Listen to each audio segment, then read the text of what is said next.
From darkness to light, let us pass the knowledge to overcome the fight. Michael FARKAS is a Montreal poet and singer-songwriter, a leader in the Black community. Those are his words. And Out of the Darkness into the Light is the theme this year for Montreal's Black History Month. It starts today. It is fully in person for the first time since back in February 2020. Michael is president of the Roundtable on Black History Month, and he joins us now. Nice to talk to you again, Michael. Nice. Thank you for having me on the show. I was thinking about how things must feel almost tangibly different with things going back to in person. How is it all feeling to you, Michael? Well, feels like normal. Yeah. Feels like we're gonna have an exciting time just being with everyone, and hopefully the weather won't be so cold and everything. People can come around and enjoy all the different events and conferences and shows and everything. I love what you said about normal, because I think we got so used to things not being normal that became normal. But yeah, normal is such a relief, isn't it? So let's talk a little bit about how we're doing as a society, and you can keep it specific to Montreal, or you can go beyond that if you want. But how are we doing, Michael? Are we making the kind of progress that you'd like to see?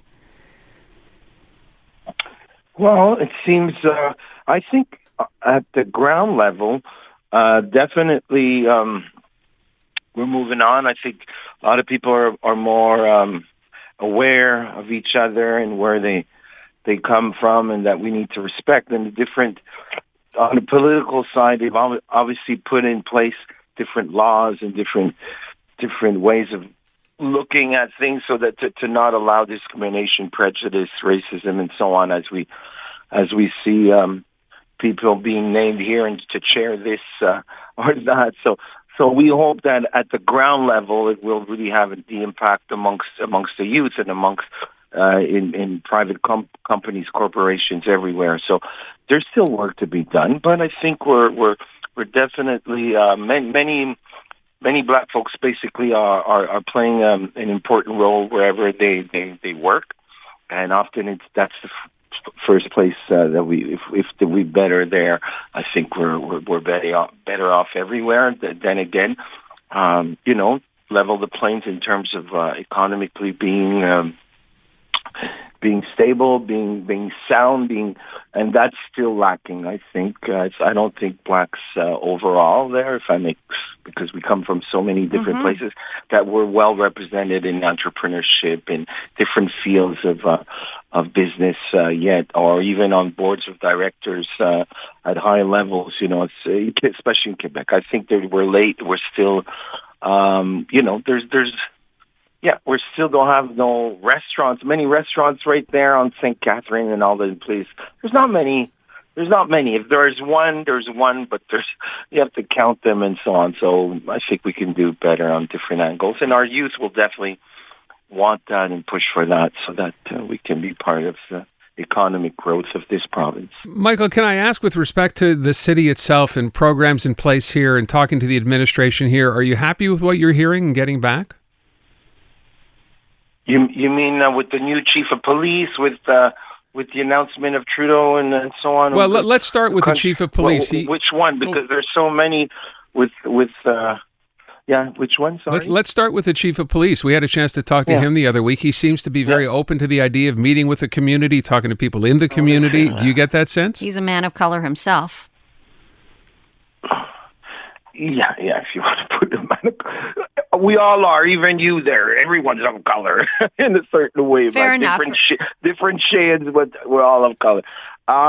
We hope for the best. We got to give him a chance. Listen, today, you might know more than me. Actually, I heard that they're actually raising the Pan-African flag. The Montreal police. I don't know if it's today or tomorrow, but like we were not even notified. Like, for who are you doing it? For, with whom are you doing it? Oh, so I even called someone in the police this morning and he told me still communication is lacking, because it's not normal that for instance, that the round table would not be called for something such as important, especially that I heard that the mayor of Montreal would be there. So for whom are you doing it? And with whom are you doing it? If it's not with the society, with the citizens of Montreal and keep people in the Black community, I question that. Is it just to look because it's everyone's on the bandwagon of Black History Month, or you really believe it? If you really believe it, lend a hand out and communicate with us. And so that's just that's huge. Maybe that's in the mechanism that they lacked communication. But Fadi Daguerre himself, for sure, he seems to be very reasonable. He's got a great charisma. Wants to speak with the Montrealers, contrary to other levels of government that don't seem to speak to the English-speaking Montreal and so on. I think they speak more to French people, but that's another thing. We could go into the whole. But I gotta say, I love what you said there, though, Michael. Like, it's great. Okay, fine, that's a great gesture, but what's behind that gesture? And if you're not inviting the people who are directly impacted by it to the event, that says a lot. Right. So I guess I can take that as no, you're not that thrilled with the way the city is dealing with this, right? If you don't get invited to be there. Exactly. I would agree with that. I think it's. I wonder what it means, because the symbol of Pan-Africanism is in the Western Hemisphere stems from the Honorable Marcus Garvey. So all of that, I have to double check myself. Do they even know the Honorable Marcus Garvey? You shouldn't be having. So these are the things that I'm wondering, like we just said. Mm-hmm. Why are you doing it? You shouldn't be having to guess is kind of the bottom line. Michael, before we run out of time, I want to make sure you tell us a little bit about how we can mark Black History Month here in Montreal. The best way is to go to www.blackhistorymonth.com to check what the activities. There's something for every age group. There's something for every taste. In whether you're white, black, in between, whatever, there should be something of interest for you.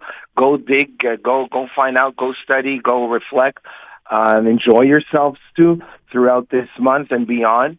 And I think that's the best way, because there's so many activities. There's even a beautiful choir. I think we were talking about it on CJD actually the other day about the Kingdom. What's them called? They actually performed for the wedding, a royal wedding there, Meghan Markle and her husband. They're coming to Montreal. Sorry? They're coming to Montreal. Yeah, this month at the Place des Arts, the Kingdom Choir or something. So they're amazing. So there's something for every taste. And even at the local, in different neighborhoods and schools, there's a lot of, we're actually advancing. I mean, there's more people that are mobilizing themselves to know more about the contributions and the history that blacks, of which blacks have been part of, which does not just start with slavery, starts way before, as we know, the history of the motherland, Africa, and so on, with all the great empires and, and all the exchanges. So. Michael, it is always a pleasure to talk to you, and we'll make sure that we're checking in throughout the month to see what is happening. Please do enjoy yourself, and all the listeners too, enjoy yourselves and have a wonderful Black History Month. Thank you, Michael. You too. Okay.